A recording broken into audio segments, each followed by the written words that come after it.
Hunter watched as a soldier did something to the face of the seaman lashed to the deck. At first, he could not see what was being done. The man's face was being rubbed or stroked.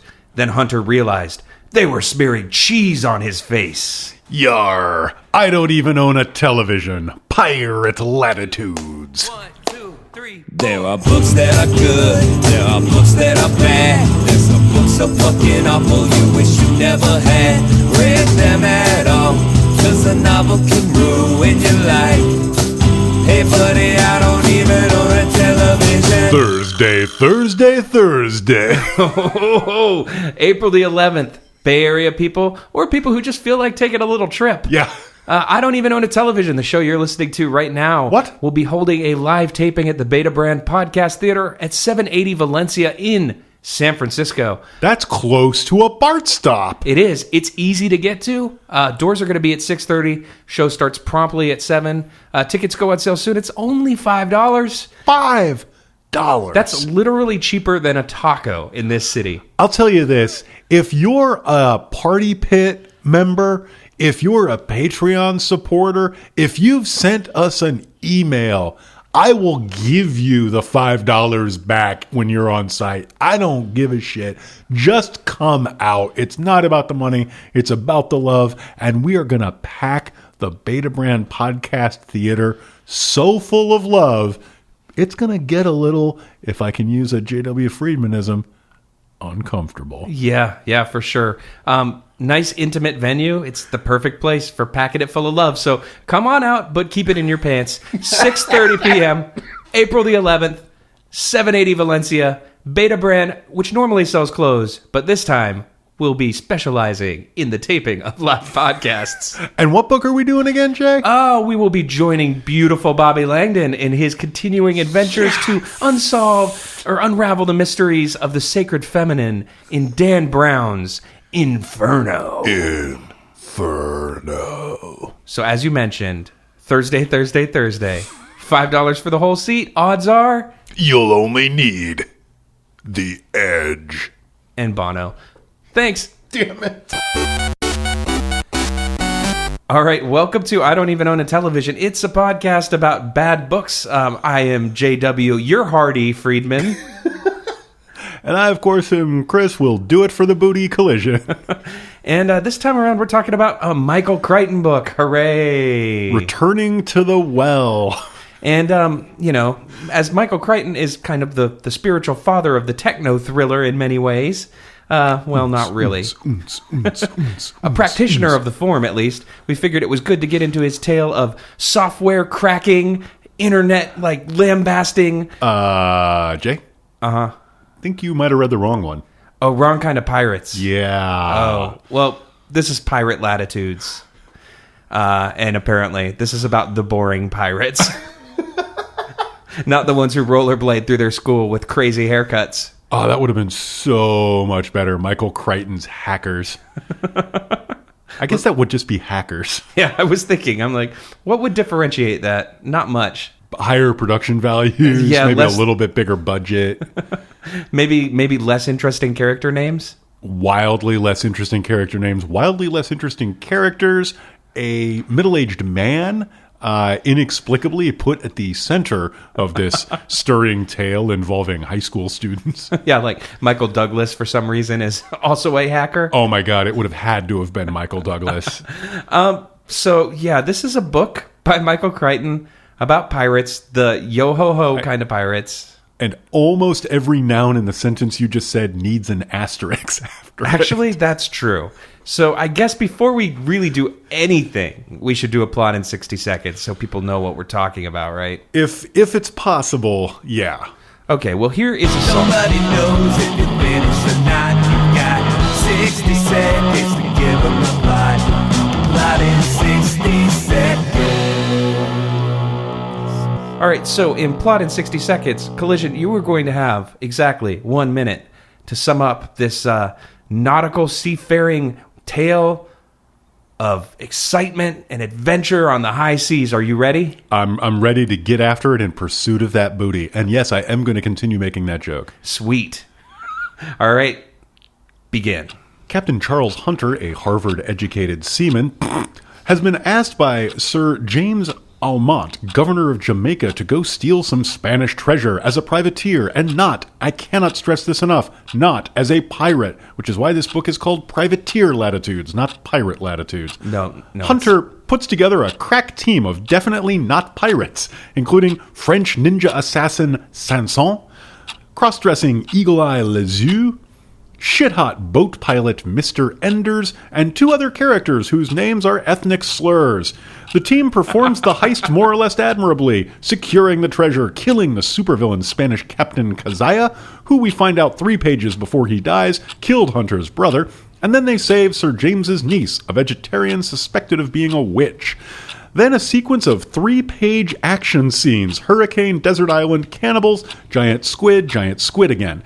When they return to Jamaica with half the treasure, they find their political enemies in power, and Sanson has betrayed them. Their political friends engineer Hunter's release from prison, and he kills all of his enemies in about 6 pages, but doesn't get all of his treasure. The end. All right, you didn't make it, but that's fair, because this book is, you may have noticed just from that description, very episodic feeling. Whew, and the episodes go by quick. Depending on which ones. I want to talk about that a little bit. But before we do, we forgot to mention this right up top, but also, this is probably made clear by the plot in 60 seconds. Yeah. If you're planning on reading this, which I would not recommend for many reasons, just be aware there's some really questionable content in here. Yeah, I would give this 2 big content warnings up, way up, maybe 3. There's definitely a lot of racism. There's multiple jokes about sexual assault, that topic we all love to find funny. And there is some really gross sexualization of what would be considered today children. Yeah. I mean, yeah, definitely. So just bear that in mind before you run out and purchase a copy of this, which you absolutely should not do anyway. D&D. Do not do. And speaking of D&D, damn it, this book reminded me a lot of listening to old dad's wargaming. Well, that's rattle, rattle, rattle, rattle, rattle, throw. Interesting, Jay. I'd like to rattle, rattle, rattle, rattle, throw. Hear more about that. You know what's exciting? Pitched battles that happen at 10 miles per hour in vehicles that take a good 45 minutes to turn 180 degrees. Oh my God. But before that battle, could we get some pages describing how long it takes to load and reload a cannon? And what they're made out of and their provenance? Oh, be still my a-fluttering heart. Well, I think I've got the book for you, my friend. Okay, before we get too deep into it, and before I start testing your metallurgical knowledge of shitboard ordnance, there are 2 big, nay, existential questions that one must ask about Privateer Latitudes, this book. Yeah, I had one going into it, and it didn't occur to me till I got to the epilogue, which is this based on a true story? And it turns out loosely. Okay. Some of the characters are real people. And loosely, supposedly, there is a documented instance of privateers, once again, not pirates, leaving from Jamaica to raid a Spanish fort on a nearby island. Wait. There's one documented instance of this? Okay, there's more than one. Okay. But involving people with names that are the same or similar to characters in this book. Oddly, in a really disturbing crossover with Ready Player One, I believe the historical figure, not the one in this book, was named Captain Gunter. Ooh. Just hearing that word gives me flashbacks. I know. I feel like shell-shocked.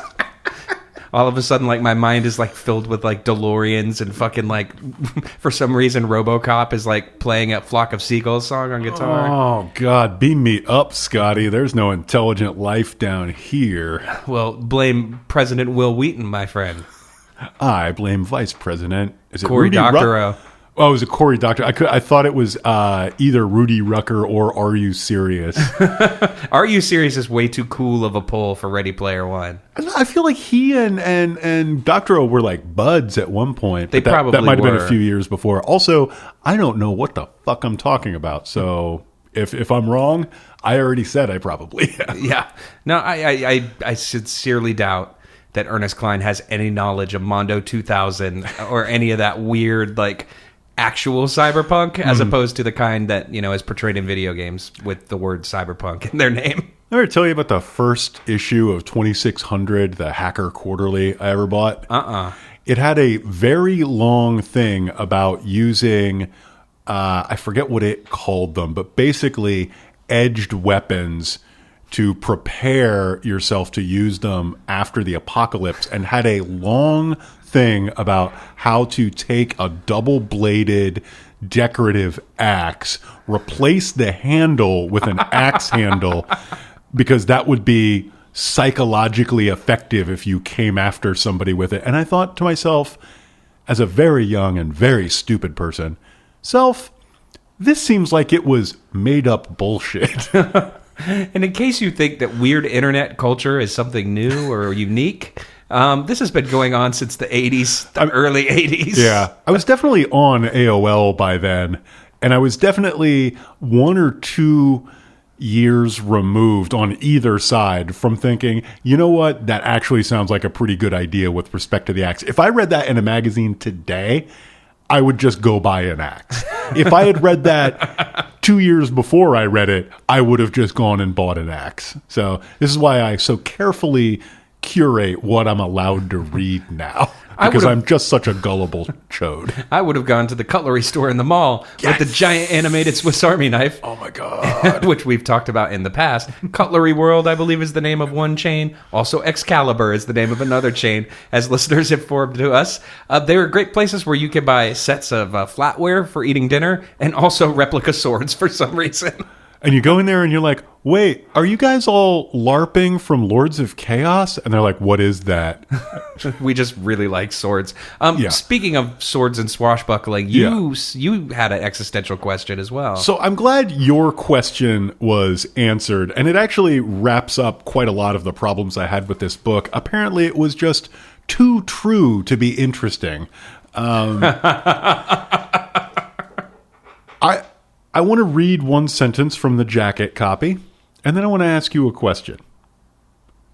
Pirate Latitudes was discovered as a complete manuscript in Michael Crichton's files after his death in 2008. Mm-hmm. On a scale of, seems fine, to completely pegged, what does that statement register on your bullshit meter? Ooh, really high.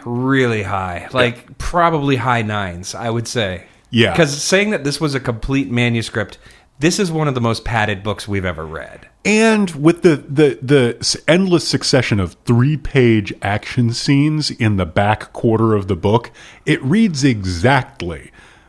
I'm not saying this is what happened, but I'm saying it reads exactly as though what happened was an underpaid ghostwriter got somebody's notes and was charged with fill this out so that we can get up to the 300-page mark, which will cause this to be recognized as a actual book of some novel. kind. Yeah. Can you? I hadn't seen this. You have the hard copy. Yeah. I don't. I'm going to get into that in a second. Okay. Can you describe the author photo on the back? Because holy shit. Oh, yeah. I wanted to talk about this. And we'll put a copy of this on the website in the show notes. We've had a question. Sometimes people don't know the pictures we're talking about. Sometimes people don't know what the show notes are. If you go to the website, www.IDon'tEvenOwnATelevision.com, and look up the episode we're talking about, it'll have the notes there. Yeah, that's important to know.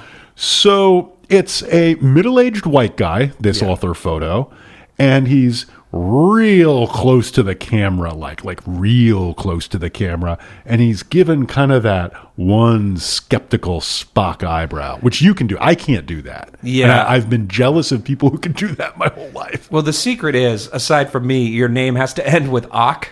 Like Spock or The Rock, if you want to be good at raising one eyebrow. I've managed to get grandfathered in because, Doc. So Precisely. But, yeah, it's also got what I would refer to as Rembrandt lighting, where one side of his face is very well lit and the other is drenched in shadow. For some reason, it's reminding me a lot of Alex Jones, and I don't like it. It reminded me a lot of... Patrick McGowan from The Prisoner. Ooh, yeah. Kind of makes this face a lot, but it is easily, and I know we play this card a lot, but I swear we talk about it more off air than we do on air. this is the strongest Dark Place vibes on a book cover we've seen in a long time. Yeah, for sure. So I mentioned earlier I don't have the hard copy. Right. I got a digital copy, and after reading about 4 or 5 pages, I noticed the little thing down at the bottom that was like, you could get free narration for this. And I was like, sweet. Yes, because if I please. have to read this, I'm going to lose my attention so many times, it'll take me a week to finish this horrible book. So, like many listeners inexplicably do to podcasts, I listened to this entire book on 1.5 speed. Oh my God. So does it pitch down? Yeah, it's not chipmunked. Okay, so it's not actually just like speeding up the tape so everything's like going really fast and talking really high like this. No, it cuts out sections. I would say it like cuts out chunks. Okay. So it sounds more like this when a guy talks very fast with little spells. Sometimes consonants get missed, and it sounds like that, but faster. Wow, that sounds like a really amazing listening experience. How did that treat you, Jay? Really well, especially because the narrator was very into doing a very bad French accent, which was we're talking like comedy French accent in this very serious book.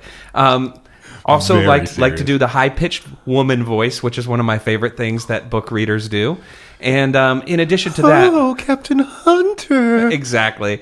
In addition to that, we mentioned earlier, and trust me, I'm going to get a lot more in-depth into this, but there is a character in this book whose name is Don Diego, who is referred to as the Black Eye, and also, sorry folks, the Jew. Very frequently, both at once. It would say, the Black Eye, the Jew. Yeah. And when you listen to that very fast, it sounds like not one, but 2 racial epithets combined into one. Oh, dear. So that was a very interesting part of listening to this at high speed as well. Can I say one very inappropriate thing? Sure. So you spent like big chunks of this book thinking that one of the pirate crew was Sammy Davis Jr. That's the joke that I was going to make and didn't. So yeah, thank you for saying that. Or also Napoleon Kaufman. Did not know that. That's why whenever neo-Nazis try to do the 88 thing, I say we take it back. Take it back and take it all the way to the end zone. Yep. We run it all the way back. Big football fans here at IDEOTV. I know Shotgun, the Hut. There you go. Cool. Just blitz, stunt, call an audible.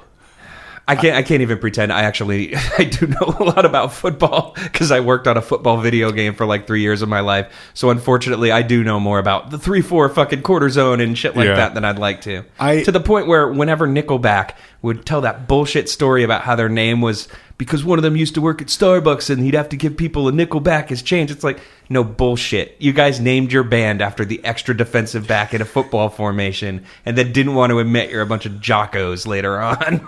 Fair. I must come clean as well. I grew up in Denver during the Elway 80s and 90s. Therefore, I know some things about football, although my knowledge runs out in the late 90s when I gave it up. That's pretty much me. It's like after the Buccaneers won the Super Bowl and then I moved to California, I have really no knowledge of football past that era. So, don't at me with football questions, but no, I ain't frontin'. Middle-aged white guys don't know about thing they stopped paying attention to. News at 11. Who'd like to hear me talk about punk rock? I know lots of bands that stopped existing in the mid-2000s and have now inexplicably gotten back together to tour and only perform their most popular album in its entirety. Oh, it's explicable. It's called We Want Money. They would like to pay off their student loans because it turns out those community college teaching gigs don't pay what you might hope they would. Yeah, exactly. Okay. So... And that's also not a dig. That is explicit reference to some people I know and some people who have been written about in letters to this show. Yeah. And I'm still seriously considering going to England to see the Ned's Atomic Dustbin reunion, so I can only say so much. Right. And the only reason we're considering going is because we did some back-of-the-envelope math, and we can't afford to bring them here. Yeah, I tried. I got in touch with them and Pop Will Eat Itself, but it turns out Clint Mansell is very successful now in other areas, and he just doesn't want to play my living room. So you'd think he could just bankroll the whole operation. What a snob. Yeah. Clint, I kid. I kid. Jesus Jones would be nothing without you. Oh, man. That was real. All right, so let's pivot from making fun of 20 some odd years ago popular bands that we actually like. And they weren't even that popular except for Jesus Jones, just with weirdos like us. Yeah. If you owned at least fair. like one long sleeve striped t-shirt, you might have liked these bands. But other than that, I don't know. I'm just going to tuck my baguette under my arm, mutter sacre bleu, and wander off. I was thinking more of the Grebo, like brightly colored one that you wore with your long jean shorts and your Doc Martens. And when you say you, I mean me. you also mean you. Yeah. Never could get the actual dreadlocks going, though. I tried. Anyway, Pirate Latitudes. All right, yeah. Back to this piece of shit. Whew, you can tell that this not only compelled our attention payers to stay on all the way through while we were consuming it, but that we just can't get enough of the experience of talking about it. But talk about it we shall. Yeah. And I think that what we need here is to force ourselves to reckon with it in its totality, it in its entirety, it as an object with both a top and a bottom. Ooh, an apex and a nadir, if you will. And I think peaks and valleys, and right. I think you know I will. Well, let's do high points, low points. Oh shit, is that where you thought I was going? High points are high, and low points are low. High points, low points, get ready to go. All right, so in this segment, we're going to attempt to dig out some fucking high points from this thing. And then we're also going to try to limit the things we didn't like about it to 2 apiece. That was probably the most honest intro to this segment I've ever done. Yeah. I think you should probably go first. Just because of the nature of this, my first high point leads directly into my first low point. So why don't you start us off? All right. I'm gonna. High points, by the way. Yeah. That's what we do first. That's a tough one. Luckily, I actually have one. And it goes a little something like this. I'm going to be very, very on brand. And my high point is the following sentence about one of the members of the crack crew of pirates. In any case, during privateering raids, she was in the habit of baring her breasts in order to confuse and terrify the enemy. And yes, this does happen in the book. Michael Crichton, what is your fucking deal, man? Like, oh my god, a boob. yeah, I don't want to make myself sound like a bigger, better, bawdier person than I am, but most of the time when I see a breast, what was the phrase? Confusion and fear are not my instant responses. Oh my goodness, I'm terrified by that body part. I mean, and I've been confused and terrified. For example, I was at Whole Foods after work just before coming here to record. Hey-o! Oh dear. More like whole paycheck, if you ask me. Wow, that's a good one that I've absolutely never heard before. I'll stop saying it when it stops being true. Never. A subsidiary of Amazon.com.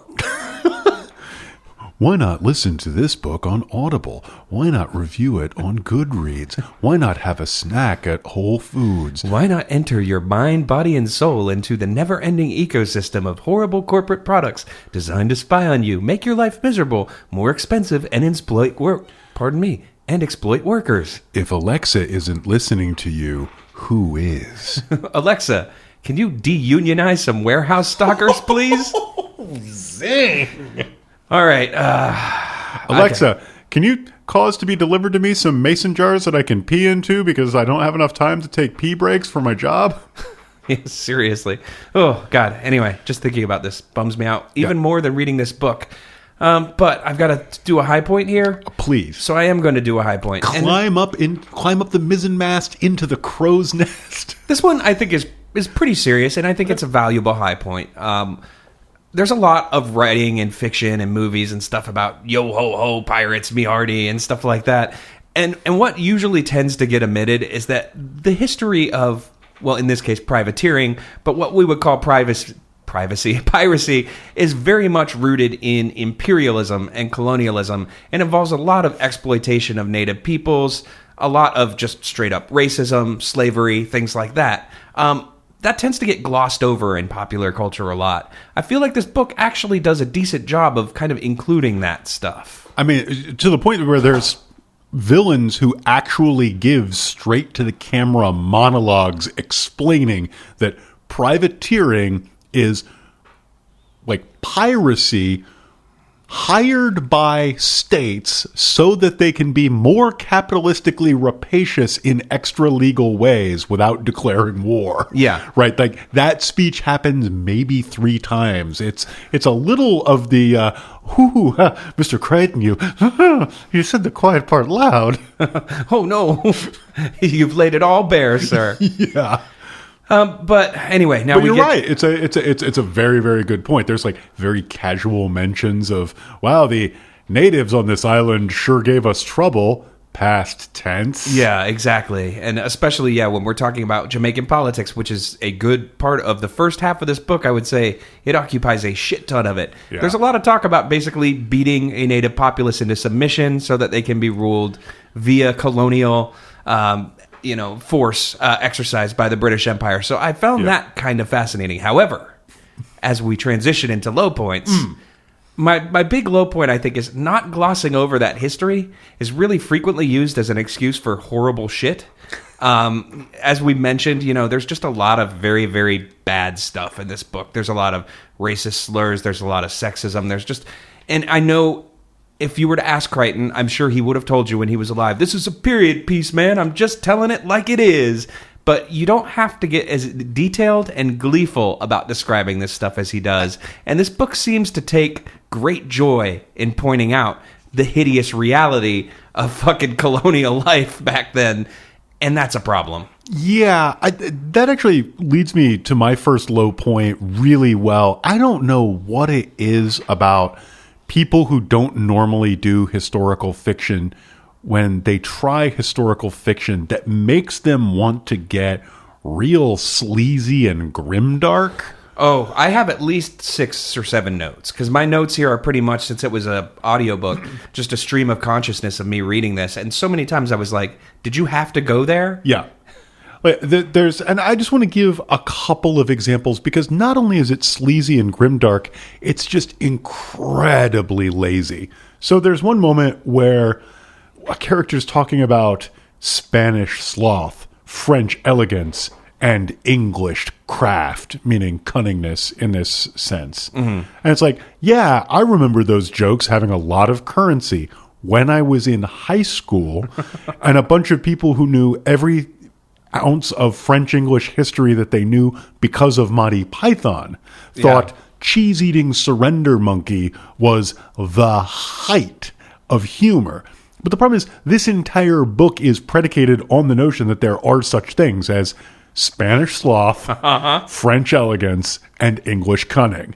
Like, there's another, very early, where a character is described as, she had felt the press of the royal abdomen upon her more than once. Yeah. And it's just one of those moments where you can kind of feel the author breathing heavy as he, and I mean he, types. He's like, oh yeah. Yeah. I'm so transgressive. And it's like, you're not transgressive, you're just dull, man. To take it a step further than that, a lot of this book to me, even though it is written very seriously and is not intended to be humorous, reminded me of a Mel Brooks movie. Yeah. It has the same kind of language as Mel Brooks or certain parts of A Princess Bride. There's definitely, the French character in this book is very much Inigo Montoya, to the point where he's, darting around with a fucking a saber, telling people prepare to die and whatnot, and it's really obnoxious. Yeah. And then Don Diego, who we mentioned earlier, the Jew, is very much the character that Mel Brooks would have played himself. Oh yeah. His dialogue in this book is like, at any given point, about an inch away from what am I, chopped liver? Right. And oh my God, it's frustrating. Yeah, at any given moment, you're right. I didn't put this together, but you're right that at any given moment, Captain Hunter is about to snap at him about something, like why something is taking so long, and he's within a millimeter of saying like, I'm waiting for the sale. You don't expect me to buy it not wholesale, do you? You know, it's awful. It's really, really irritating. Yeah. And when you're making great jokes on page 6, like he was a Scotsman but a clean one, you're setting a tone, and that tone is, I'm an asshole, welcome to my house. Yeah, totally. And I mean, I can't say it enough. Like, there is so much, like, kind of almost the protagonist before we're introduced to Hunter is the governor of Jamaica, who is literally like a step away from Mel Brooks' "It's good to be the king" moments, you know, like talking about how lucky he is to live in such opulence and eating very rich meals.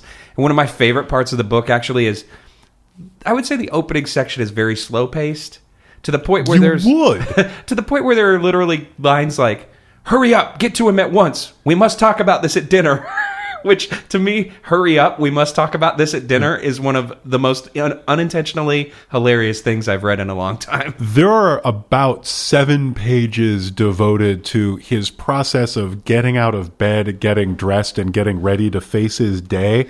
And it left me thinking, holy shit, this is what Neil Stephenson is good at. Yeah, and it's not just him, but that is, the book opens. Yeah. The entire first chapter of the book is the governor getting ready and applying his quote-unquote articles of toilet, which, of course, I laughed at because I'm a grown-up. Right. And that's the entire first chapter. Then almost every character we meet, it also talks about their quote-unquote daily toilet, which is getting ready in the morning. Yeah, if you laugh every time a character pisses out the window and somebody outside the window yells, "Hey, Guardy-doo!" This might be the book for you. Yeah. But I think we were supposed to be doing organized low points and not just ranting and raving. Oh. And I think it's your turn, right?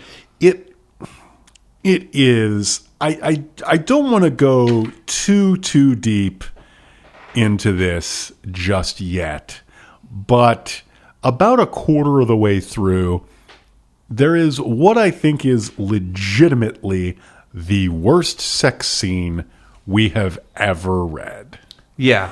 And it's sort of a classic hero in all the scare quotes blunders his way to a lady, but she's bathing in the river and she's naked. Bathing babe? Yeah, and it's got moments like, "Sir, I shall ask you once more to cease this impertinence and allow me a moment's privacy to dry and clothe myself."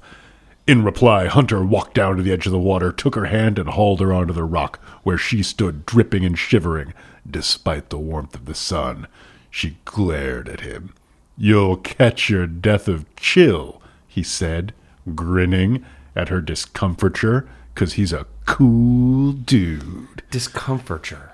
"Then let us be equal," she said, and abruptly pushed him, fully clothed, into the water. That's like my favorite scene in Can't Hardly Wait. Oh, God. And so what happens when he falls in the water? Does he fake not being able to swim to get her to bend over so he can pull her into the water? Of course he does. Waka waka. This is like 80s, early 90s, like rom-com bullshit.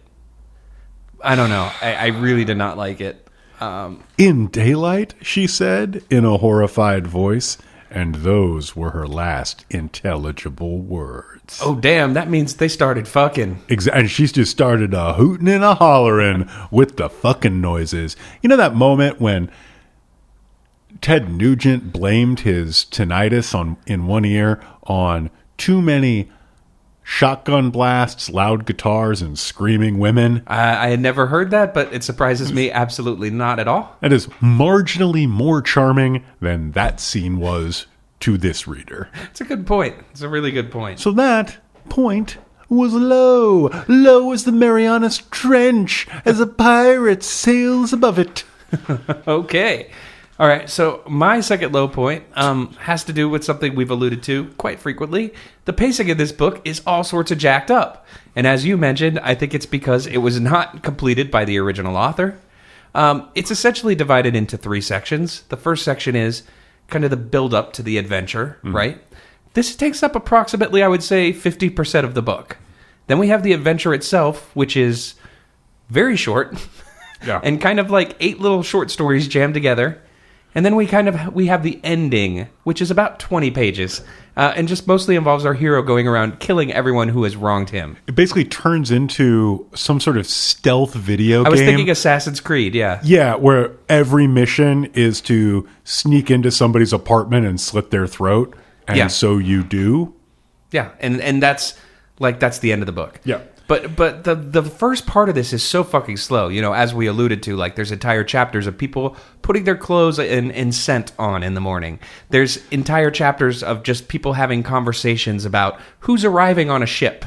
And then by about page 180, you're having nautical battles, which are incredibly slow moving, but still manage to span less than 5 pages apiece. Yeah. Despite being these like set pieces of the book. They're supposed to be big and important, but they're not given any actual attention. Yeah, like at one point they're grounded by a hurricane that basically trashes their boat, and they have to recover from it. And this kind of happens, I don't know, 10, 15 pages long, and then you forget about it. And it's like, that should be a major event in this book, but none of the action in this book feels like a major event, because it's preceded by this interminable build. Yeah, and most of that 10, 15 pages of them trying to fix their ship after the hurricane is actually taken up with kind of the captain micromanaging other people, including when a couple of his sailors,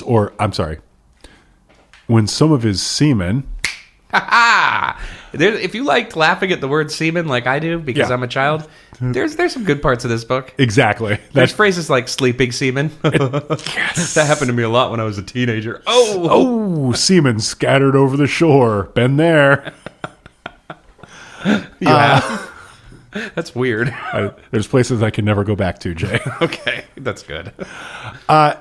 So he's sort of micromanaging his crew, and there's this long back and forth when he saves the governor of Jamaica's niece, who I guess is coming back from England and has been kidnapped or some shit. I barely remember.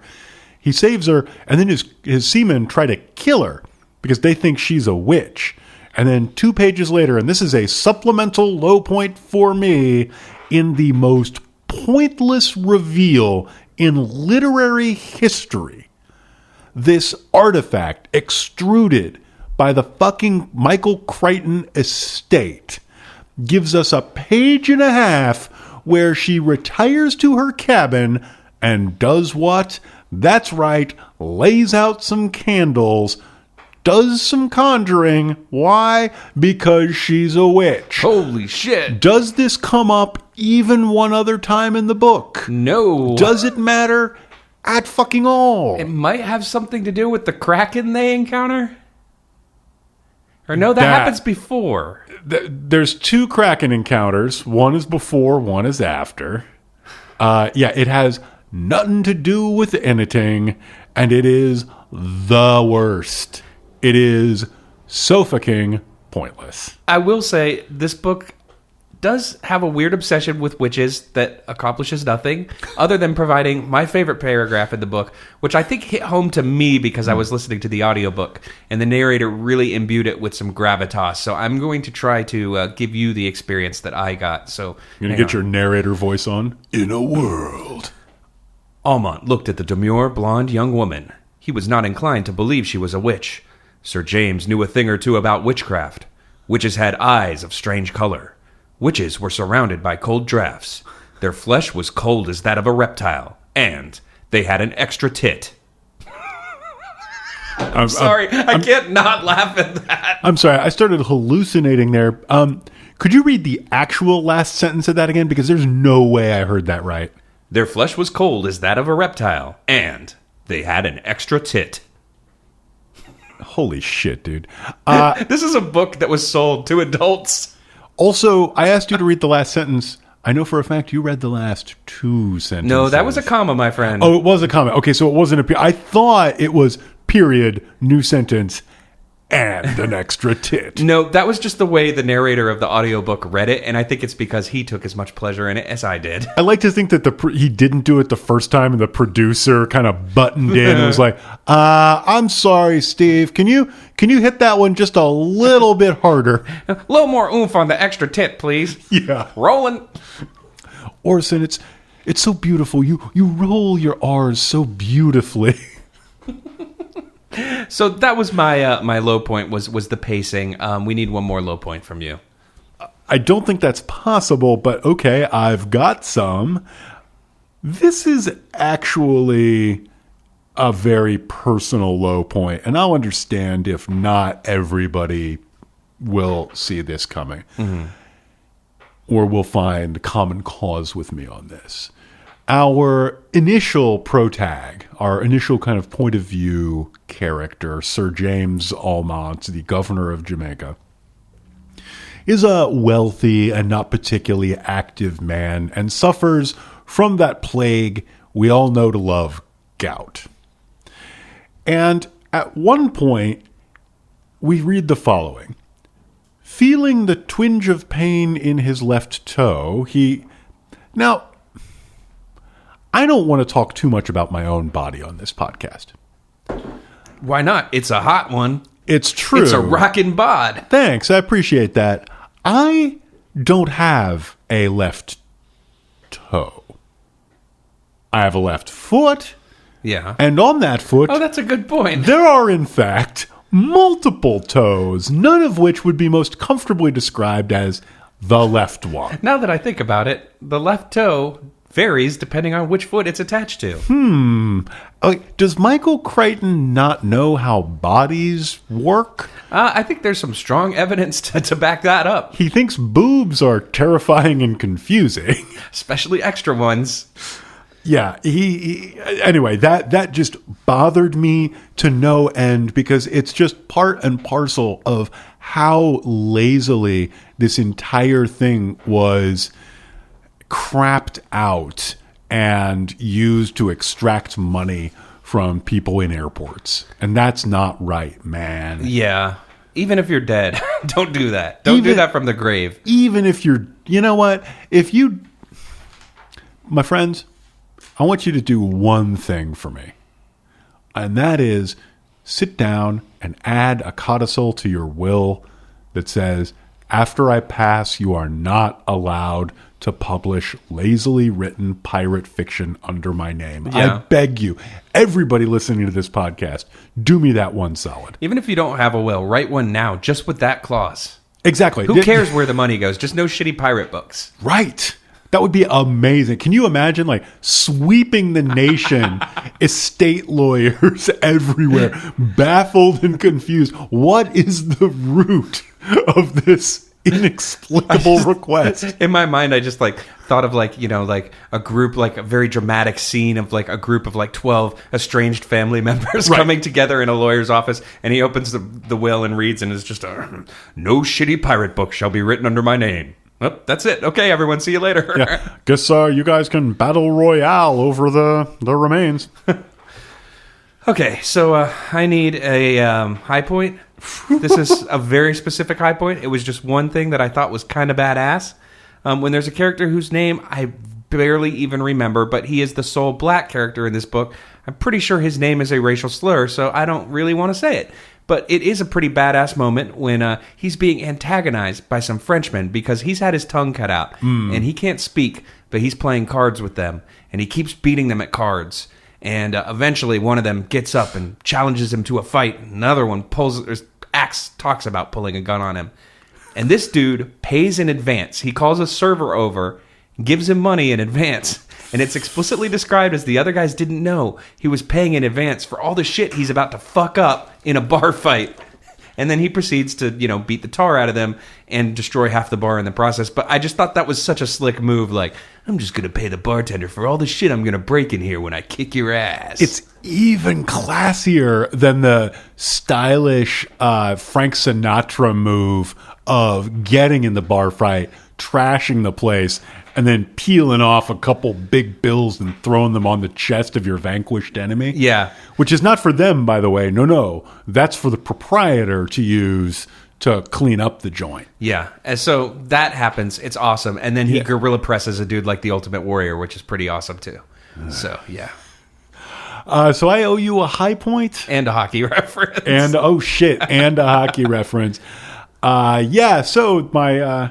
the captain of the team I root for got hurt in a completely pointless accident. Did you say the captain? Yeah. And is exactly. And he's piratically out for 4 to 6 weeks. The team is almost certainly not going to make the playoffs, and I am trying like the dickens to pivot into getting excited about high draft picks in the off season. Oh, that's fun. That's like, Yeah. It's like being a Giants fan right now. Yeah, I really I was going back and forth with my friends before the injury, and I said, look, all I really want is for them to make the playoffs, win one more game than they did last year in the playoffs, and I want them all to try hard and have fun. Yeah, I mean, right now I'm a baseball fan, and the high point of my life is like, what good 17-year-olds do they have in the farm system right now? So I understand completely. Anyway, back on track. Right, back on track. Last high point. This is a high point. This touches on something that you were talking about, which is how some of the information about the age comes in and offers enlightening perspectives. Now then, Sir James said, I have caused to be drawn up the paper of mark for the cutting of logwood at any location you deem proper and fitting. He handed the letter to Hunter. In 1665, logwood cutting was considered legitimate commerce by the English, though the Spanish claimed a monopoly on that trade. The wood of the logwood was used in making red dye as well as certain medicines. It was a substance as valuable as tobacco. And it's just that kind of seamless integration and presentation of historical information that just makes this such a pleasure to read. If this were a visual medium like a television show or a movie, it would have freeze-framed at that point. There would have been like a bell sounding, like he handed him the letter, and it would go bing. Yeah, it's log cutting was an important part of blah, blah, blah, blah, while they're just standing there like freeze-framed, and then the action would resume. Yeah, it's the pop-up video style of presenting ancillary information. Michael Crichton, truly, were you a master of the craft? I mean, if I had to summarize this book in many ways, I would say it's like watching Pirates of the Caribbean with an old guy who knows too much about actual pirates and keeps interrupting the movie and pausing it to tell you the way piracy actually worked. So I'm going to guess that the movie is in the center channel. Yeah. And that guy's in the left channel. And I can't hear out of my left ear so well, which is why all I heard was this book, and then in the right channel, my own voice muttering, shut up, shut up, shut up, shut up, shut up, shut up, shut up. Exactly. So it was appropriate to the guy in the center and the left channels. Yeah, for sure. But it really did feel like to me like watching a shitty pirate movie, or a good pirate movie. It doesn't matter. Just watching a pirate movie with someone who keeps pausing it, like, say, every 45 to 60 seconds to be like, actually, here's what really happened. And, oh, my God, it's tiresome. Yeah. Do you remember texting me about the thing that you were excited about when you first started reading this? Yeah. This book mentions St. Kitts. Little known fact, I don't think I've ever mentioned this on the show. I believe this is deep J.W. Friedman lore. It is. My mother and I lived on the island of Nevis for about a year and a half when I was 5 or 6 years old, which is literally right next to St. Kitts. Right. And I remember getting very excited because they mentioned St. Kitts, and I was like, ooh, maybe they're going to mention Nevis because this even takes place during the same time, problematic as it may be, that Nevis was also colonized to the point where the capital city of Nevis is still called Charlestown after King Charles. So I was like, ooh, cool, Nevis might be in here. Right. It doesn't show up. And if that's what I'm getting excited about... How sad is that? Like, the one moment of prospective happiness you had out of this book was, I might get the cheap pop where they mention my hometown, and then they don't even do it. I might read the name of an island I lived on for a very brief period of my life. Yeah. I will say, in St. Kitts, I ate at a restaurant that had a pet, not a pet, but just a resident monkey that had adopted the restaurant. Whoa. And would just kind of swing on over to your table and hang out and then take off into the wild. And that was pretty cool when you're like a 6-year-old boy. That would be cool now. Yeah. So, yeah, St. Kitts, that was pretty awesome. The colonialism, not so much. But, yeah, you're right. That is one of the few things I was excited about in this book other than the extra tit. Jesus Christ. All right, we're taking on water, so I think we need to take a break to swab the deck, poop the bilge. Yeah, do all that kind of stuff. Yeah. Need to pay the bales or something. I don't know. So we'll be right back. Break time.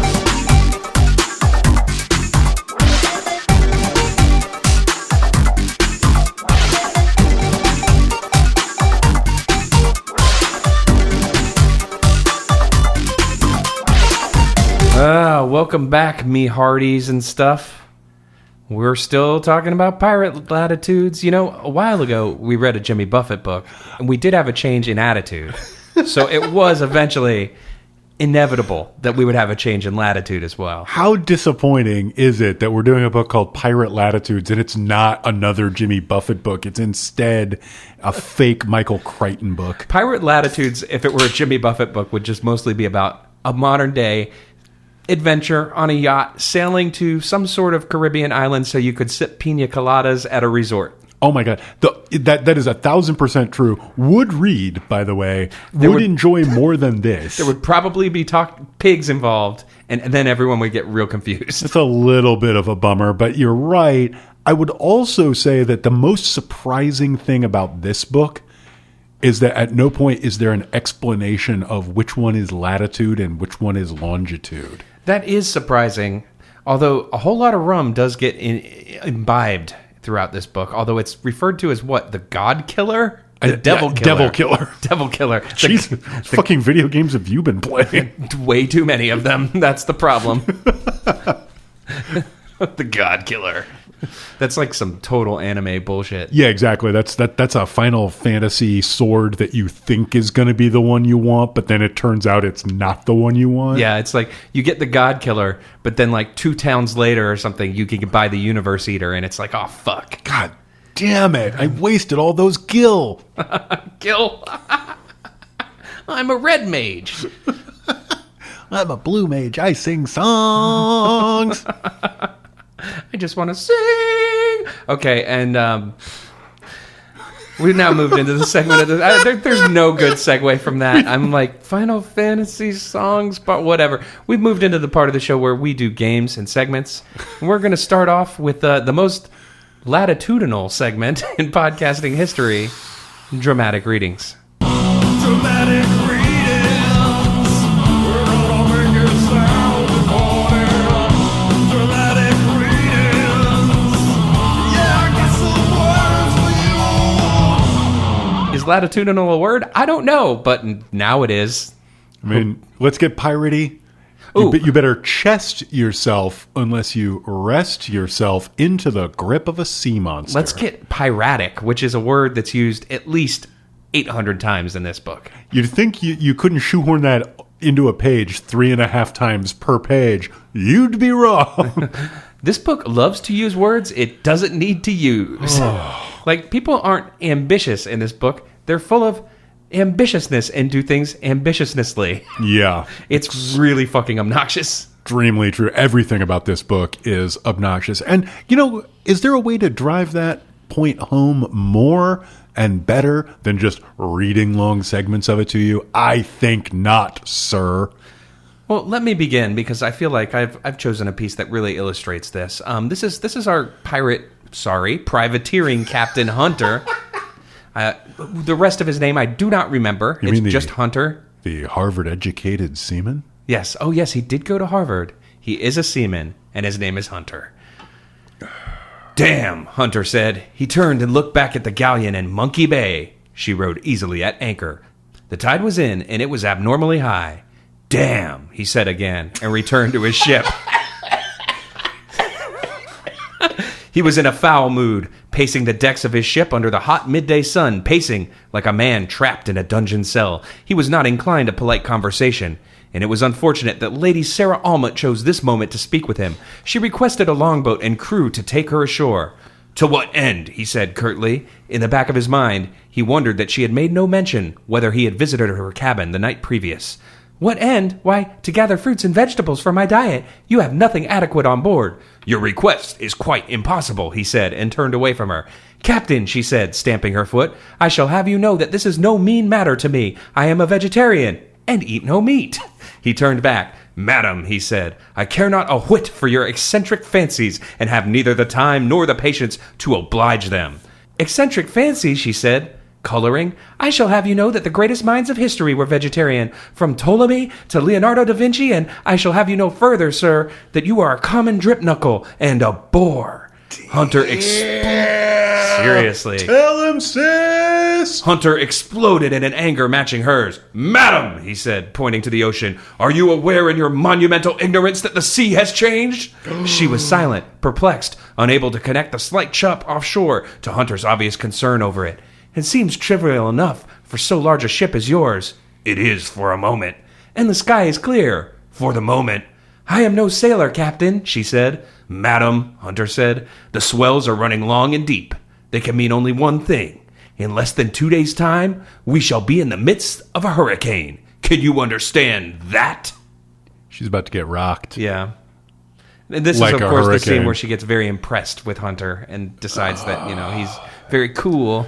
We've talked about this before, but everything about Crichton is just a shitty movie that comes out somewhere between Thanksgiving and fucking Christmas, and it's all just unbearable. Well, do you know who optioned the rights to this movie almost immediately after the book was released? I don't know, Dickhead McGillicuddy? None other than auteur mind behind the Ready Player One adaptation, Mr. Steven Spielberg. I mean, so Hollywood has tried to bring pirates back, and through the 80s, there were just bomb after bomb where they were trying to bring pirates back. I guess Pirates of the Caribbean finally pulled it off. Yeah, I mean, that was definitely a successful franchise. I'm trying to think. Before that, I think you had to go all the way back to Hook, and that barely counts because it's Peter Pan. Right. Yeah, and, I don't know. Yeah, and anyway, like, was Master and Commander a pirate movie, or was that like more modern? that was, I mean, it's not a pirate movie, but it's definitely nautical, and It's privateering. this definitely owes a bit of a debt to the old O'Brien books. I think I've said this on another podcast, but I am the only person, I think, who read one Patrick O'Brien book and then just quit because I felt like I kind of got the point. Everybody else I know who's read one was like, "No, man, you got to collect them all." Gotta catch them all. Yeah. Nautical adventures. Yeah. See, unfortunately for me, I haven't read any. I'm guessing it's because I'm not super thrilled by extensive chase scenes that happen at, I believe, A glacial pace. 8 knots, it's mentioned, which I went on the Google and Yeah. did a little bit of conversion. That would be 9.2 miles per hour. Hey. Whoa! Hang on to your hats, folks. Yeah, okay, but that's 9.2 eco-friendly wind-powered miles per hour. So, I'll thank you not to turn up your nose to it. Those boats, those ships, I will do them the proper respect. Those ships Those galleons and whatever the fucks. and privateers and so forth, yes, get, as the bumper sticker I oft see on a top tube would have it, 10 miles to the burrito.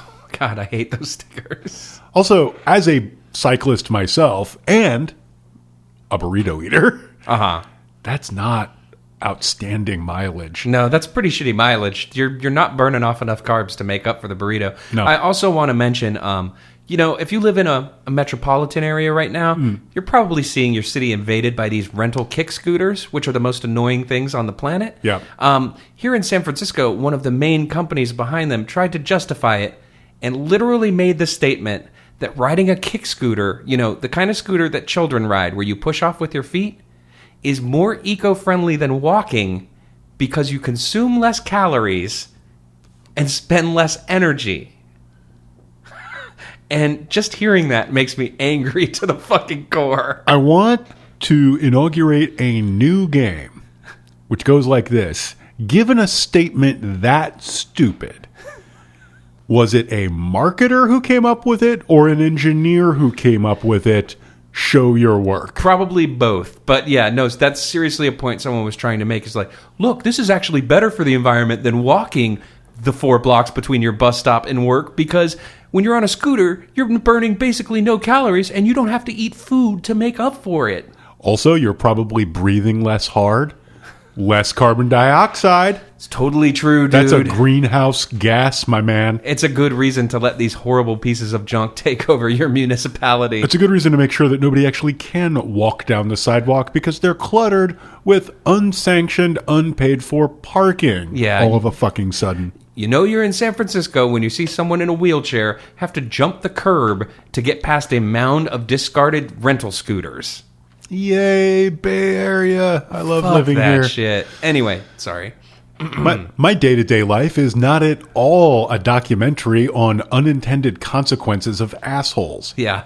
Mine kind of... It's gotten better, I gotta say. I work I in was being not piratic, but ironical. Ironical? Yeah. I work near my house now, got a new job. I've been walking to work every day. Feels great. Feel connected to my community again instead of like I'm living outside of it. And, burning a lot of calories, which I guess is not eco-friendly, but man, it feels good. It feels good to walk to work, I gotta say. Why you gotta hate working up an appetite? And as we all know, there's literally only one way to feed your appetite, and that is to burn down rainforest. That's true. It's not even to like graze cattle. It's just you feed on burned down rainforest. It's the worst superpower of all time. It's pretty much what I do, like I don't want to eat anywhere unless there's just a description of, how many ecosystems were destroyed in order to provide that food for me. Fuck the little calorie label. I want to know how many acres of rainforest were raised so that I could enjoy a shitty burger. Yeah, fuck that little V after the menu item that says vegetarian, or the one that says G with a slash through it that means gluten-free. Or the little spicy pepper. Yeah, you just want the one that's like an H with a P coming off the right-hand column of the H that stands for hate planet. Yeah, exactly. That's pretty much it. Because I don't ride scooters. Anyway, right. I think you do for a dramatic reading. Yeah, and we've postponed it so long that I'm gonna do something unprecedented, and I'm going to double up. Double up. I'm going to read one paragraph that I just thought, I don't know, this paragraph meant a lot to me. And then I'm going to do the more standard dramatic reading, which is going to combine both gut-churning, blood-spattered violence and cramped conditions and torture most inhumane. Oh, great. Yeah. Looking forward to that. On board the ship, however, it was cramped and uncomfortable. 60 fighting men, grizzled and smelly, jostled for space to sit, game, or sleep in the sun. They relieved themselves over the side, without ceremony, and their captain was often presented with the spectacle of a half-dozen bare buttocks leaning over the leeward gunwale. Okay, so gross, A. B, I cannot hear the word game as a verb at this point without thinking about fucking video games. And when you were saying a cramped space full of 60 stinky men who barely had room to breathe to game, I was like, cool, a Smash Brothers tournament. What is this, a LAN party? Yeah, it murdered me in exactly that way. There was literally a couple months ago, it leaked, was an email going out to participants in a Super Smash Brothers contest. Oh, yeah.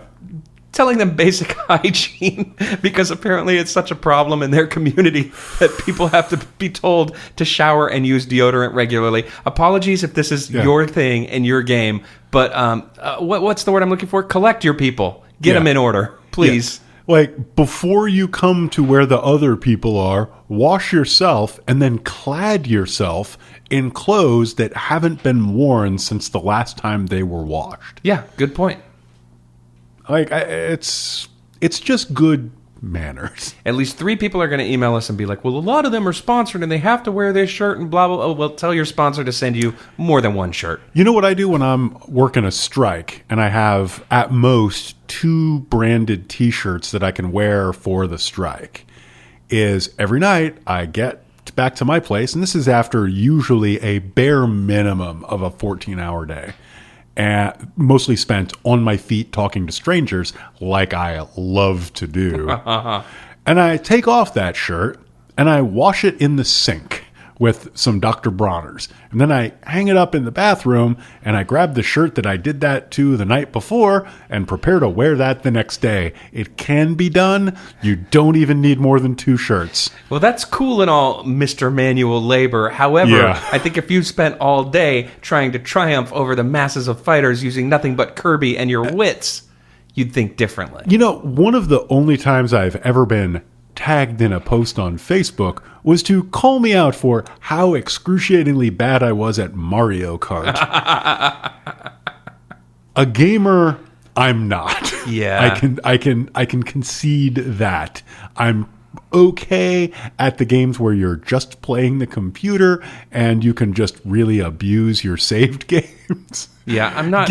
Give me enough time in a turn-based game and I'll probably figure it out, as long as it's AI, and preferably a handheld AI that's not very complicated. Yeah, that responds specifically to your moves and not based on any sort of complicated algorithm. Yeah, because that would fuck me right up. Yeah, I lack both the skill and the desire to play video games against other people. Yeah. Just don't want to do it. Yeah.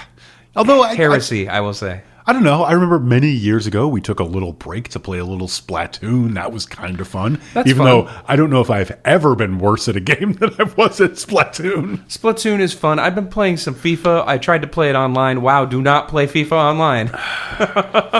You will get destroyed and called names. Anyway. Right. I still owe you a real dramatic reading. Yes, you do. God, this book, it's actually not that it can't hold our attention. It's actually like when you're trying to put the same poles of a magnet together. Yeah, totally. We're just slipping right off it. I think if we try to talk about this book for long enough, we might create a black hole. Yeah, for sure. And not the black hole of, I don't know, something fucking blah, blah, blah, pirate joke, whatever. I don't care. Like, the black hole of the... I was going to say the Salton Sea, but that doesn't work at all. Booty. Yeah, it's hard to sail there. Anyway, I'm just going to read this. The Salton Sea is only good for Val Kilmer playing saxophone and not much else. Very true. So this is deadly serious. And Jay, I absolutely forbid you to laugh at any part of it. Okay? Okay. He looked at the 2 lines of semen. I just had a mouthful of beer. And it hurt so bad. I really think I just did actual damage to Jay's sinuses. I'm so sorry. If I sound extra stuffy for the rest of the episode, it's because I have Anchor beer bubbling in my sinuses. Oh my God. Sorry, keep going. He looked at the 2 lines of semen. Skeet, skeet. I shall know the truth, he said. I swear to you I shall know it.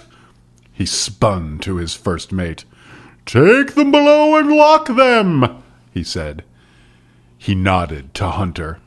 Take him with them. Okay. And he strode off to the aft castle. Hunter was bound and taken below with the others. The Spanish warship had 5 decks. The upper 2 decks were gun decks. Some of the crew slept here in hammocks stretched between the cannon.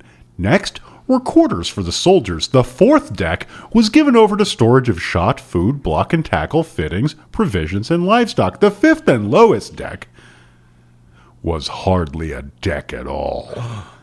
It was barely 4 feet from the floor to the heavy-beamed ceiling. And because this deck was below the waterline, there was no ventilation. And if you walk straight through it, you come out in John Malkovich's mind and then get ejected into a ditch somewhere in New Jersey. Speaking of New Jersey, the heavy air stank of feces and bilge. I kid. It's not called the Garden State by accident. Most of the people I know from New Jersey are my favorite people. It's a lovely place. There are plenty of great places in New Jersey. There is also one very stinky one. I just want to stress, it was barely 4 feet to the floor to the heavy-beamed ceiling. Please keep this fact in mind. Mm-hmm. The Cassandra's crew was taken here. The men were made to sit on the rough floors, a little apart from each other. 20 soldiers were stationed as guards in corners of the room. and from time to time, one would walk around with a lantern, examining each man's bonds to be certain they were not loosened. Talking was not permitted, nor was sleep, and any man who tried either was treated to a rough kick from a soldier's boot. Whoa, okay. The men were not allowed to move, and if they had to relieve themselves, they did so where they sat. With 60 men and 20 guards, the narrow, airless space soon became suffocating, hot and fetid. Even the guards were soaked in sweat. Okay, so there are a lot of problems logistically here. So it's a 4-foot tall room, and soldiers are stomping around with lanterns, kicking people. I can think of only one way this is physically possible, and I really don't think that's what Michael Crichton had in mind. They were tiny men? Yeah, or children. Or children.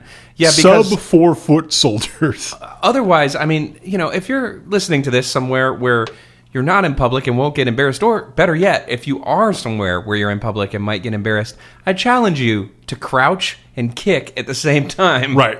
It's really hard. It's the crouch kick challenge, the social craze that's sweeping the nation. We call it the Cossack dance. Do you remember planking? Yeah. This is like that, except it exists. And you have to eat a Tide Pod for some reason. Yay! Please do not tell our listeners to eat Tide Pods, Jay. Sorry. Don't eat them. They do look delicious. We've been over this already in pop culture. It's fine. But no, yeah. Either stooping over or crouching and kicking at the same time is difficult. I have a third possibility. Mm-hmm. Or the author forgot that there's only 4 foot of headroom. He forgot literally the sentence before. Yeah. Maybe they're dropping on their backs and giving them the old mule kick. Which is actually a pretty awesome visual. Now that I think about it. Or just lying on their sides and kicking them with the top leg. They're like scooching around. Yeah. He didn't say they were walking around. Did he? He just said they were patrolling. They could be just scooching. 20 soldiers were stationed as guards in corners of the room, and from time to time, one would walk around with a lantern. There goes my scooching theory. It would have been amazing, and from time to time, one would lie down on the mechanic's rolly thing that they used to get under your car and whee around and kick people who were doing things they shouldn't be doing. Now that's a visual. One would get on a skateboard, which inexplicably existed in the piratical times, scoot around and just run right into you with his foot out. Ow! Dude, is what I would yell if someone did that to me. It's a good way to get kicked off the half pipe. Yeah, exactly. Good way to get kicked out of captivity, too. Yeah. You'll be happy to know, readers, that how they're rescued is that the French pirate ninja goes ahead and kills all 20 soldiers stealthily before freeing the dudes. The fact that he ends up to be traitorous at the end of this book, I feel like is not only a cheap surprise, it is a stupid surprise. Can I give you the Michael Crichton response to that? Sure. Oh, sure. Who ever heard of a French traitor? Yeah, that's probably true. But he by far has the highest body count in this expedition. He seems like the most dedicated to the cause. Also, at no point is Captain Hunter particularly good at anything except being a leader of men until the last 10 pages of the book, where it turns out he is a far more savage killer than French ninja Sanson, that is, without a sound. Because God forbid anybody have an actual fucking name. No, they all have to have ass nicknames. If you look up the Wikipedia page for this, the characters list literally says so-and-so, a.k.a. so-and-so. Which is really great when you get to Don Diego, a.k.a. Black Eye, a.k.a. the Jew. Actually, I want to talk a little bit about... It's like looking at the Wu-Tang Clan's Wikipedia is basically what I'm saying. Except way less good. Yeah, that's true. Nobody there is calling themselves Tony Stark, Starky Love, any of that kind of stuff. Does anybody in this book program even one good beat? No. Then again, I guess the RZA didn't either. I was going to argue post 36 Chambers. Yeah. Even one good beat. There you go. That's more accurate. Once he moved away from the samplers, started getting into the keyboard-based production, things went downhill. Second biggest surprise of this book is that there is not a character named Dirt McGirt. Yeah, there isn't. There's no Tony Stark. There's no Dirt McGirt. Yeah, I do want to... There's no Rebel INS. Oh, my God. By far the most underrated and best member. Don't at me. Please don't at us about anything ever. Yeah, this book is just so fucking tiring. Yeah, but I think we need to do one more game. So let's go ahead and load up our single-shot muskets and prepare for a round of Russian roulette. Oh, that's a terrible idea. Oh, yeah, wait, that doesn't work at all. Oh! Russian roulette, not actually Russian. All right, so Russian roulette, we're going to flip through this book and just randomly read something to you, and hopefully it won't be horrible. All right, shall I go? Yes. Stop. She sighed. This new world is so tedious. I hardly know whom to believe. You will forgive me if I am suspicious of you. Indeed, madam, said Hunter, feeling irritation at this prickly woman whose life he had saved. I merely came below to inquire after your ankle. It is much improved, thank you, and to ask if you are, otherwise well? Ah, yes, her eyes flashed. Do you not rather mean if the Spaniard had his way with me, so that you can freely follow? Madam, I did not. Well, I can assure you, the Spaniard took nothing from me that was not already missing. She gave a bitter laugh, which I'm going to attempt to do justice to. Ha! Ha!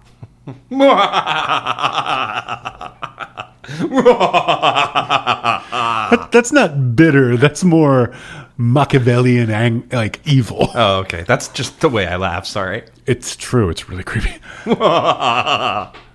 She gave a bitter laugh.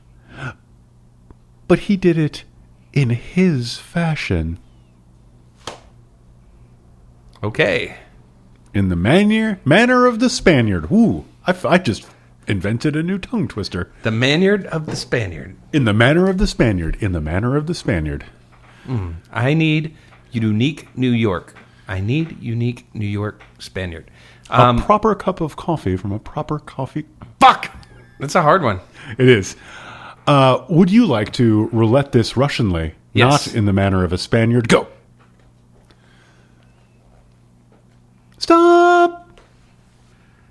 Oh, man.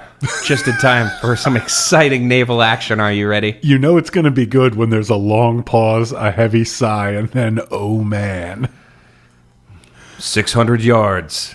Ready to fire, Hunter shouted, bending to sight along the crosshairs.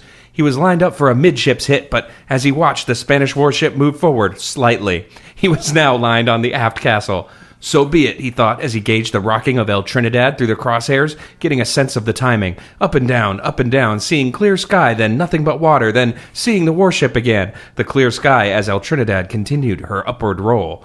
He counted to himself over and over, silently mouthing the words. 500 yards, Lazou said. Hunter waited a moment longer. Then he counted. 1, he shouted as the crosshairs pointed into the sky. Singular sensation. Then the ship rocked down, quickly passing the outline of the warship. 2, he called as the crosshairs pointed into the boiling sea. There was a brief hesitation in the motion. He waited. 3, he called as the upward motion began. 4, pirate ships. No, I'm just kidding. Yes. Sorry. Fire! The galleon rocked madly. A crazy upward heave as all 30 of her cannons exploded in a volley. Hunter was thrown back against the mainmast with a force that knocked the breath from him. He hardly noticed it. He was watching for the downward movement to see what had happened to the enemy. You hit her, Lazou said. Indeed, he had. And you know what you do after you hit it. Time to quit it. No, in this case, you watch the ship for a good 20 minutes before you realize, yep, you hit it okay. It's sinking now. Yeah, I actually think it's lucky that you got to that, because that might have been the most exciting nautical action. So if you're at home or wherever you listen to your podcasts and you had some kind of inexplicable hankering to experience this book, let me assure you, as someone who experienced all of this book, you just got the best part. Move your head slowly up and down and count to 4 aloud. And you have now experienced the most exciting part of this book. The gripping. I mean, I'm a sucker for nautical tension. You know, most Star Trek combat is very much nautical inspired. That's true. It's slow passes and broadsides and cannonades and all that. And that I like. I'm not blessed with the reflexes to be a dogfight kind of person. You know, that's why Star Wars was always just a little too cool for a guy like me. A little too, action-y, not tactics-y enough. Yeah. Yeah, I know. You like to think of the big picture. There's not enough the Kobayashi Maru, if you will. There's not enough resource management. Nobody ever gets out of a battle by negotiating. If you're wondering... Kobayashi Maru? I probably pronounced it wrong the first time, sorry. I think you had it. I think it's Kobayashi Maru. Okay. And if you're wondering who that voice I was making was meant to make fun of, why... He sits before you.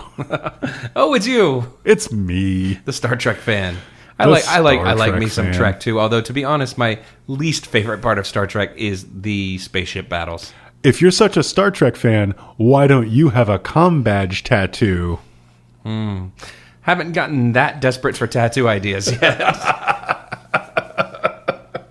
Anyway, think we're done with games. There's not much else to be wrung out of this fucking sale. You think this is a fucking game?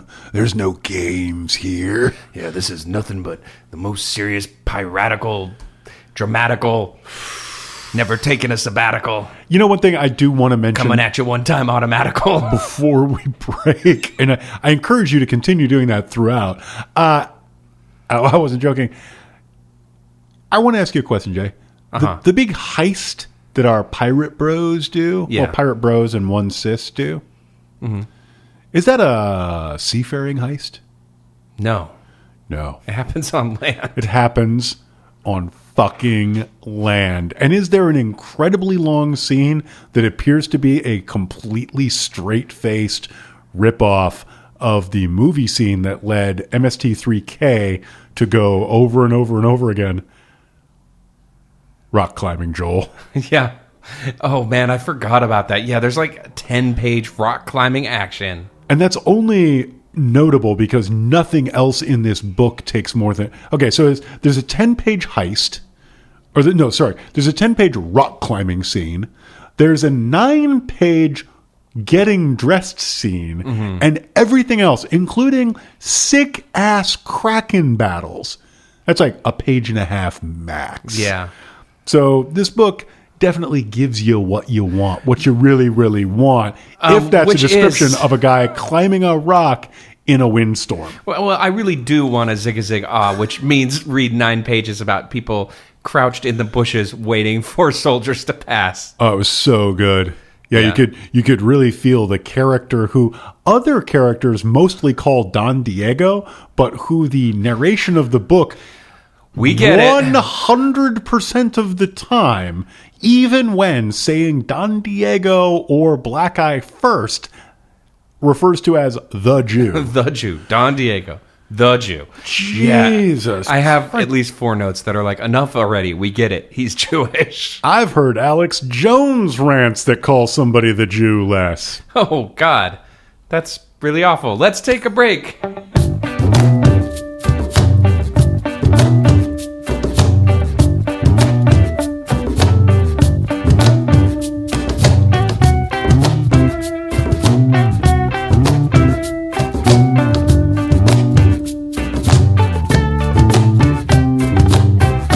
All right, welcome back to the show. I almost said the name of the show, but you know what it is because you've been listening to it for a long time. It's called Gangplank Adventures with One-Eye Friedman and the plank. The Jew Collision. Wait, no, that's totally backwards, dude. J.W. Friedman, a.k.a. the Doc, a.k.a. the Jew. That's what they call me, and that's who I am. So this is the part of the show where we don't have to talk about Pirate Latitudes anymore. My soul just grew 2 sizes. Yes, and instead we're going to recommend things we enjoy. So would you like to go first? I can go first. So I have done a really world-class crummy job of reading things not for this podcast over the last couple of months, but I finished a book. Oh my friends. goodness.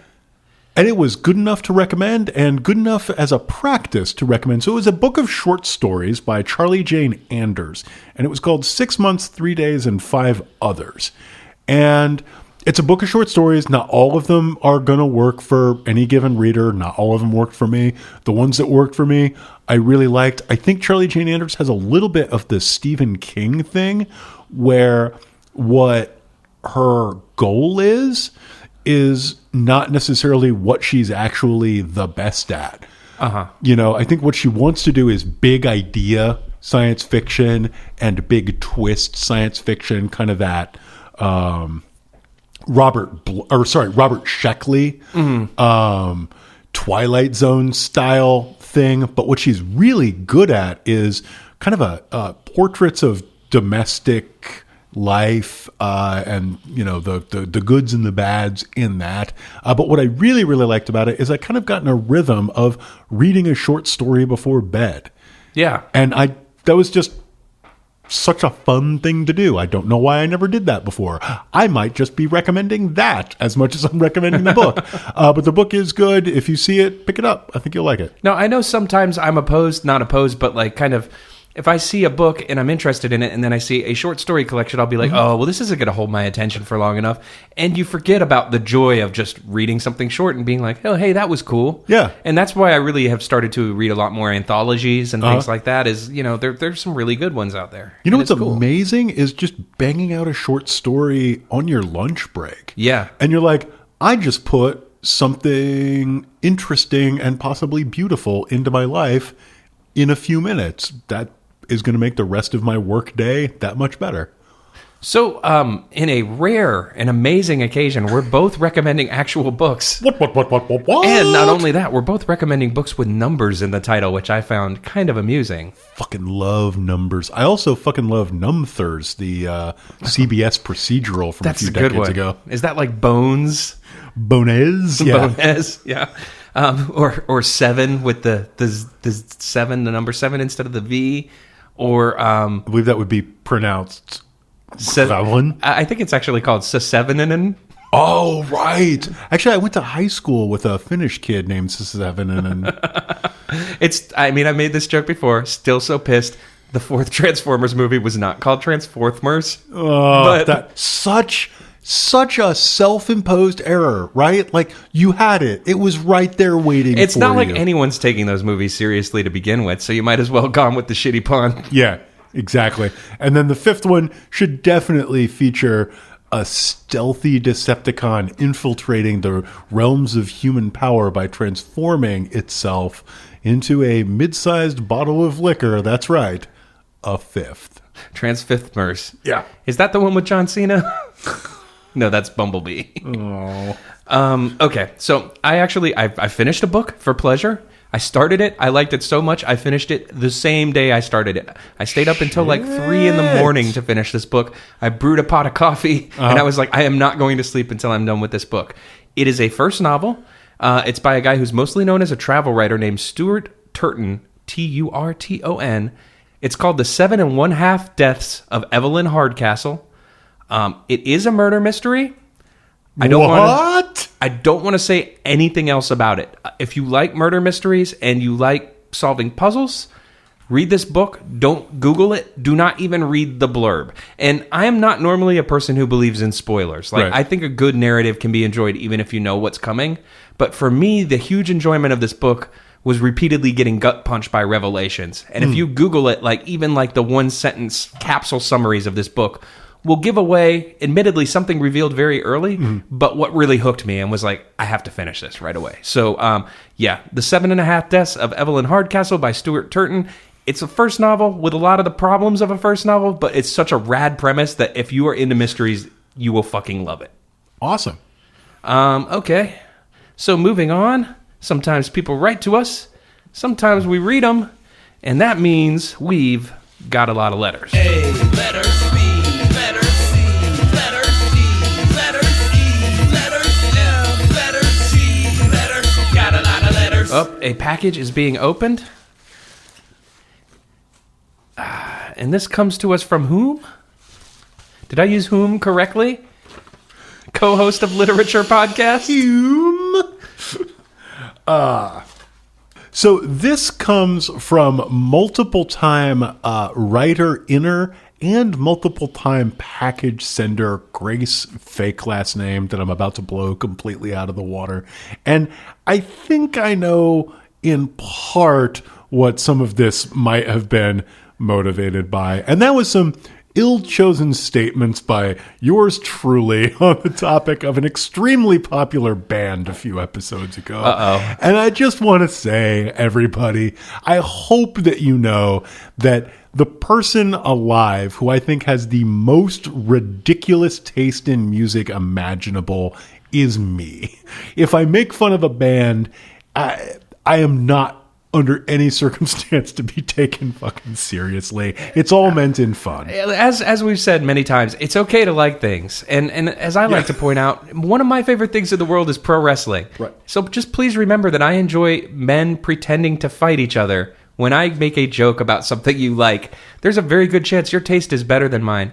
I just like lighthearted mockery. I know you do too. Exactly. So this from Grace has a letter that goes something like this. My guys, just popping in to say hey and drop my latest novel on you. I'm still enjoying the hell out of IDEOTV and the Funtime Party Pit. I hope you enjoy this story.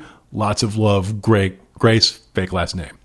Okay. And the new book is called Smokin' and Cryin'. And it appears to be a 1972 set novel in the milieu of rock and or roll of the time. Oh, cool. And is probably not a sequel, prequel, anything, but is a natural follow-up to her first book, which I believe was named after a Pearl Jam lyric, State of Love and Trust. It's a song. Grace, I'm so sorry. Yeah. You rule. I think you know that it's all meant in fun. Thank you so much for saying I was this. joining in on the Pearl Jam mockery, and I'm one of the idiots that knows there was a record called No Radio that came out before 10. And I owned it. So just know, There you go. when we make fun of stuff, half the time we're doing it out of love. Yeah, and I owned a cassette of Yield and still have strong opinions about it, and mostly positive. So yeah, again, I spend an inordinate amount of time making fun of Primus. Haven't done it on this show recently. I could play the bass line to just about every song on Frizzle Fry. Weird flex, but okay. I mean that's a fair achievement. Although I did once say to a bassist, as a very bad bassist myself, I always wished I could play some given Primus song, and he gave me such a look of withering contempt, and he's like, there's one trick. You could learn it in an afternoon. It's called playing the bass like a banjo. He plays clawhammer, and yeah, your friend was right. He was right, except about the referent of the word you. I am not capable of learning how to play clawhammer style in an afternoon because I am what, in musical terms, very technical, language, is called fucking incompetent. I'm plagued by what Futurama once called stupid hands. Before anybody gets all mad about it, yes, later on, Les Claypool did begin to incorporate two-handed tapping into his arsenal. Yes. But the first couple Primus albums, I would say, are defined by playing the bass like a banjo. Yeah, he's got this kind of... strum down with your thumb, strum down up with your and then hit fingers. Shit. Yeah. Yeah. I will just say that one of the few fun riffs I ever wrote on the bass did incorporate a variant of two-handed tapping because it's fun and not that hard to do. No, it's not. And all of the Primus songs that make people's eyes pop out, like the ones on Sailing the Seas of Cheese, those are almost always very simple two-handed tapping riffs that just sound really hard to play, but once you learn them, you're like, oh, yeah, that's not that hard at all. Speaking of a very different type of super sick bass sound, I got really obsessed about 10 years after they were popular and known with a couple of the early Lightning Bolt records. Uh-huh. And I finally pulled my buddy who had turned me on to them aside and was like, I really think that a lot of this is probably done with a loop pedal.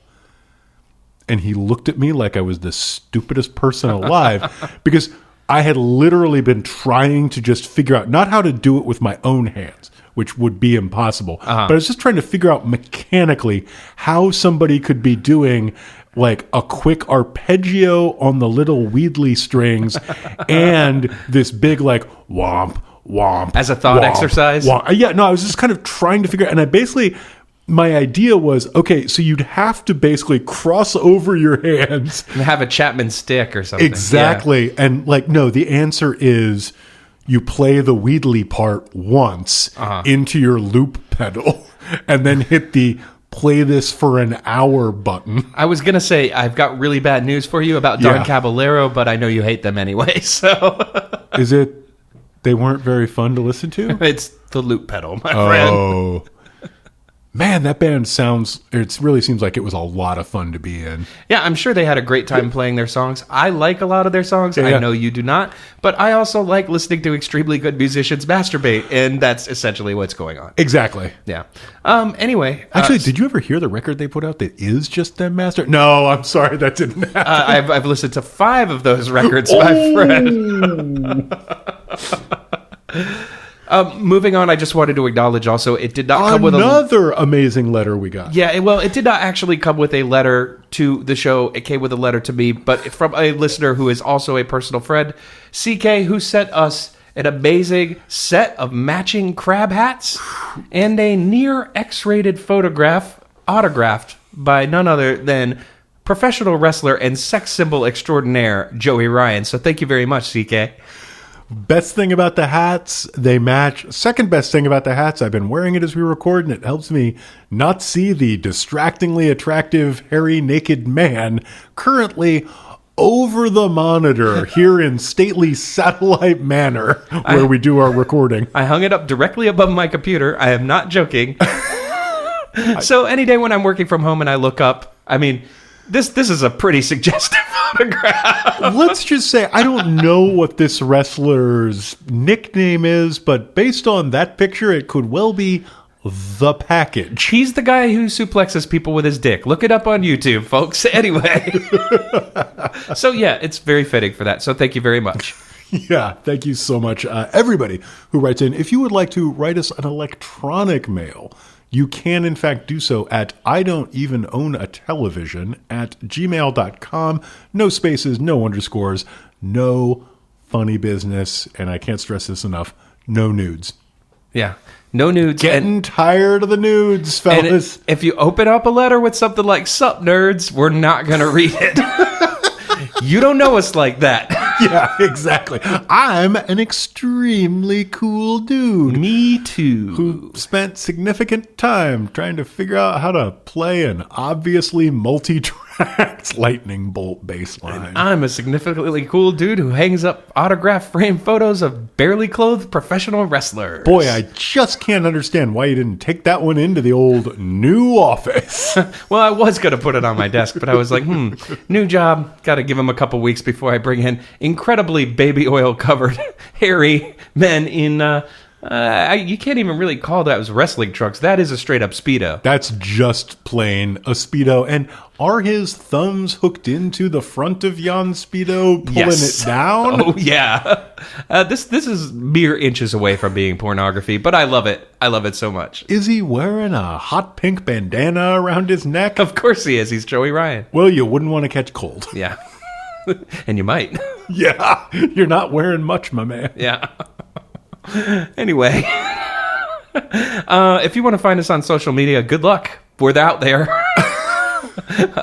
First, grab your sextant and your tide charts and set out for the Pirate Latitudes. And then say, this place fucking sucks, and go literally anywhere else. Which...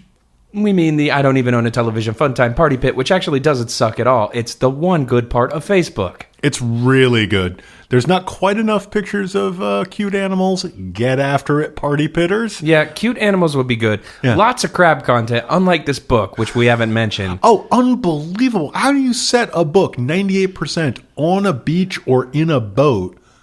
I don't think there's a single crab to be seen. And I'm crabby about it. Yeah. I mean, if there is, it's like one sentence, like a crab scurried in the distance. Yeah. And I think one of us would have texted the other if that were the case. So. I think that's extremely likely. There probably would have been a screenshot. Yeah, this book really went sideways with the lack of crab content. You'll get that one a little later. Yeah. But you will get all the crab content you want and more at the I Don't Even Own a Television Fun Time Party Pit. Search for it on Facebook. Yep. When Facebook happens to come back up. If it ever does, I'm not entirely sure if that's a good thing. I'm not even sure I want it to. Yeah, exactly. Beyond that, we'd like to thank the people who make this show possible by supporting us on Patreon at patreon.com/IDEOTVPod. What is Patreon? It's a way you can subscribe to our show and subscribe to us. Kick us a little bit of money on a recurring basis. Makes everything about this show possible, from the cool microphones to occasionally we buy some rare books. Put a pin in that. That's going to come up real soon. Oh, yeah, it is. In spades. Yeah. And on ice. Ooh, dropping some hints. Yeah, helps us get guests, helps us carve out time from busy lives lived in a place that is basically as expensive as living in an airport. Yep. That's a great way to put it. Like, I want to eat lunch up. That's $15 bottom. Minimum. That's $15 for like one step above a triangle sandwich at a truck stop. Yeah, like I have friends who don't live here anymore, and they'll be like, "Oh man, I'm broke and lazy. I'm going to order a pizza." And in my mind, I'm like, ordering a pizza cost me $40. Yeah, exactly. So yeah, we appreciate it a lot. Yeah, it makes all of this possible. Thank you so much to all the Patreon donors. Even no matter what level you can help us out at, and just in case you haven't heard this before, every single month, Patreon donors at the $5 a month and above levels get bonus episode. This time around, actually, and not only that, you get access to the archive of all the previous bonus episodes. That's true. Which include our most recent one, which was a jaunt down memory lane with Archie Comics. Oh my God. I don't think we actually managed to get this into that mere hour and change episode, but, Jay, you often mention the Archie comic style of writing, which ends with exclamation points and nary a full stop to be seen. Nary a period, just straight exclamation points and question marks. And I knew you were right, but until I sat down to read a couple hundred pages of Archie, that's not a joke. They're not big pages, but they're pages. Bear with me. I didn't realize how right and appallingly right you were. It is. People will be whispering to each other, and every sentence ends with an exclamation mark. It's amazing. Every sentence. Yeah. Wow. A hunt for a period would be a snipe hunt. Yeah, you're not going to find one. In the world of Archie. You're not going to find one. Everything is exclaimed or questioned. Yeah, that's it. But yeah, so thank you if you support us. If you don't, why not consider it? Check it out. I guess that's about it. So until next time, I don't know, full fathom 5, mateys. Yeah, let's pull up the gangplank. Let's prepare for a broadside. Let's tie some complicated knots. And even though Michael Crichton forgot it, we would never forget it. Ride the crab.